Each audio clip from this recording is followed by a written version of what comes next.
Allah berfirman di dalam surat Al-Hujurat ayat 13, A'udzubillahi minasyaitonirrajim. Bismillahirrahmanirrahim. Ya ayyuhan nasu inna khalaqnakum min dzakari wa untha wa ja'alnakum syu'uban wa qabaila lita'arafu. Inna akramakum indallahi atqakum. Innallaha khabirun alim. Di dalam surat itu Allah menjelaskan kepada kita, sesungguhnya kita itu diciptakan oleh Allah dari laki-laki dan perempuan. Dan kita dijadikan berbangsa-bangsa dan bersuku-suku supaya saling mengenal satu sama lain. Yang paling mulia bagi Allah adalah orang yang paling bertakwa di antara kita. Sesungguhnya Allah Maha mengetahui lagi Maha mengenal. Karena itu, anak-anakku, adik-adikku, siswa-siswi MI Hidayatullah yang saya cintai, berdasarkan ayat tersebut kita harus memaklumi bahwa manusia memang diciptakan oleh Allah dengan berbagai macam ragamnya. Kita diciptakan oleh Allah dengan ekonomi yang berbeda. Mungkin ada di antara kalian yang diciptakan oleh Allah dari orang tua yang lahir sudah dalam ekonomi yang mapan. Ada yang ekonominya kurang mampu, ada yang ekonominya sedang-sedang saja, ada yang rumahnya bagus, ada yang rumahnya biasa, ada yang rumahnya mungkin kurang bagus, ada yang bersuku Jawa, ada yang bersuku Sunda, ada yang bersuku Batak, ada yang bersuku yang dari Makassar, itu ada macam-macam sukunya. Kemudian dari sisi bahasa, kita berada di Jawa saja, itu bahasanya sudah macam-macam. Yang di Jawa Timur, wilayah Mataraman itu daerah Blitar, kemudian Kediri, sampai ke barat sampai dengan Solo, itu bahasanya halus sekali. Kemudian sudah di Malang agak kasar. Kemudian kalau sudah ke Surabaya lebih kasar lagi, daerah Madura lebih kasar. Ini Allah menciptakan kita berbagai macam bahasa dengan logat yang berbeda ini agar kita saling mengenal, agar kita saling memaklumi bahwa ada orang yang karakternya kasar, ada orang yang karakternya halus, ada orang yang karakternya mungkin sedang-sedang saja. Nah, menyikapi ini semua kita harus bijak. Tidak boleh kalau kita misalkan gaya bahasanya halus seperti Jawa Matraman, seperti yang di Blitar, Kediri, kemudian melihat orang Surabaya yang bahasanya cakcuk-cakcuk itu, kemudian kita mengolok-olok mereka. Tidak boleh kita seperti, kita harus berusaha mencari kesamaan. Kita sama-sama diciptakan Allah, kita sama-sama manusia, kita sama-sama misalkan beragama Islam. Nah, ini kita berusaha untuk mencari kesamaan itu. Yang beragama lain juga, dengan orang yang beragama lain kita tidak boleh langsung mengatakan mereka itu kafir, harus kita musuhi, harus kita perangi. Itu tidak boleh. Jadi kalau kita berhadapan dengan teman atau saudara yang beragama lain, kita hormati mereka. Ya, kalau bisa kita ajak mereka untuk mengikuti kita, mengikuti agama yang benar, yang kita yakini bahwa Islam itu adalah agama yang paling benar. Di dalam hati kita harus yakin bahwa Islam itu yang paling benar. Dan kita harus beriman kepada Allah, iman kepada Rasulullah, rukun iman yang 6, itu kita harus yakin. Tetapi ketika menghadapi perbedaan agama dengan saudara-saudara kita, teman-teman kita yang beragama lain, kita tidak boleh kemudian langsung memusuhi mereka. Apalagi kalau beberapa tahun yang lalu ya masih ada terorisme di Indonesia. Itu karena apa? Dia merasa paling benar.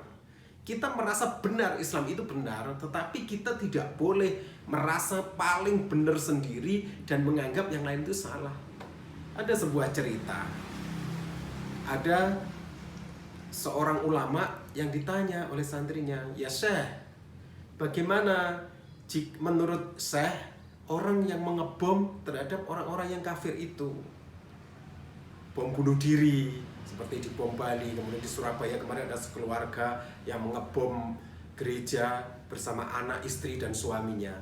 Kemudian saya itu menjawab, orang yang mengebom itu, orang yang dibom itu kalau mereka itu belum mendapat hidayah dari Allah, misalkan mereka beragama Kristen, mereka beragama Katolik, mereka beragama Buddha atau Hindu, bahkan mereka yang ateis, ketika mereka mati, mereka akan menjadi ahli surga apa ahli neraka? Ya jelas ahli neraka seh, karena mereka belum mendapatkan iman. Lah, orang yang ngebom itu akhirnya kan memasukkan itu ke dalam neraka. Siapa tahu kalau mereka hidup, dia bisa mendapat hidayah dari Allah, kemudian dia masuk Islam. Jadi kita tidak boleh kemudian mengebom orang-orang yang beragama lain, akhirnya mereka justru akan menjadi sengsara di akhiratnya.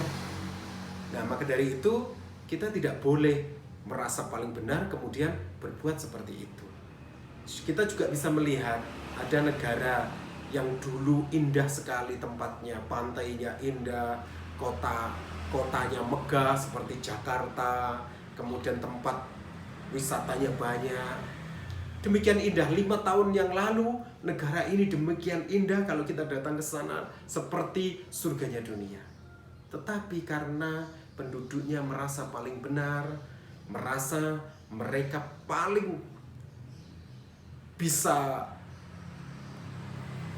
paling benar sendiri, maka akhirnya mereka memberontak pemerintahnya. Pemerintah menghadapi mereka dengan kekerasan, masyarakat juga tidak mau mengalah, akhirnya perang saudara. Antar saudara sendiri terjadi peperangan yang akhirnya negara itu hancur. Negara itu adalah Suriah. Kalian bisa melihat di internet, lihat bagaimana Suriah 5 tahun lalu dan lihat bagaimana sekarang hancur lebur luar biasa. Banyak penduduknya yang kelaparan, banyak penduduknya yang tidak bisa makan. Karena apa? Karena mereka tidak bisa menghargai keberagaman. Maka dari itu Pancasila ada sila ketiga, yaitu persatuan Indonesia. Kita jaga persatuan dan kesatuan. Indonesia ini ada berbagai macam suku, ada berbagai macam bahasa, ada berbagai macam budaya. Kita hargai itu semua. Agama yang berbeda kita hormati mereka. Kita doakan mereka agar mendapat hidayah dari Allah, mereka bisa mengikuti Islam dan kita sama-sama masuk ke dalam surganya Allah.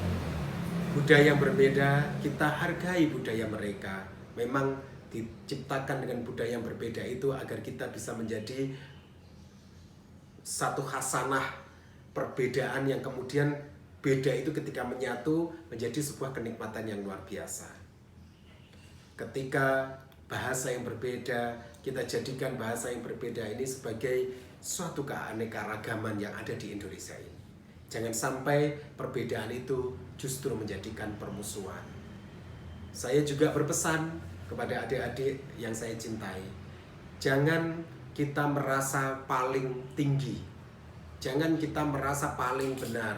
Jangan kita merasa paling baik. Misalkan saya yang bersuku Jawa lebih baik daripada Batak. Saya yang bersuku Jawa lebih baik daripada Sunda. Saya yang bersuku Jawa lebih baik daripada Bali.